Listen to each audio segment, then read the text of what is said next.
Oi, eu sou Ivani, mãe da Monique. Falar da Monique não é coisa muito difícil, é uma filha muito especial. Ela nasceu de uma forma diferente, né? Tive uma menina que veio a falecer e no dia do enterro dessa criança eu senti que ela estava mexendo na minha barriga. Aí eu pensei assim, se eu não fosse operada, eu já imaginava que era uma gravidez. Só que eu não imaginava, mas era. Aí veio essa menina muito linda, muito média, carinhosa, mãe, boa filha, boa esposa. A gente, assim, eu tenho um respeito muito grande pelo que ela decide fazer na vida dela. Se ela quisesse morar comigo, aqui ela teria de tudo. No entanto, ela prefere batalhar e correr atrás do dela. Que eu admiro muito isso, essa persistência dela. De querer ter as coisas por ela mesma.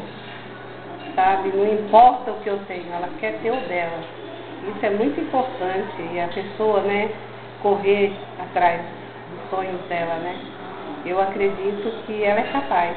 Uma menina esforçada, muito trabalhadeira, trabalha em casa, trabalha na loja, sabe? Procura cumprir sempre com as obrigações dela.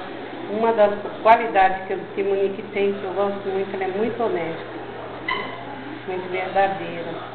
Tem horas que ela é verdadeira até demais, eu falo pra ela, não pode ser assim, pegar leve, vai devagar, e assim, acha sempre que pode mudar as pessoas que vivem ao redor dela, com os efeitos, às vezes, querendo melhorar as pessoas.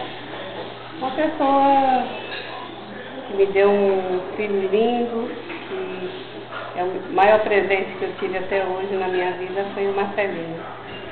Sabe? Ela abriu mão dele, não é que ela não quis ficar com ele porque ela não pode, condição qualquer um arruma.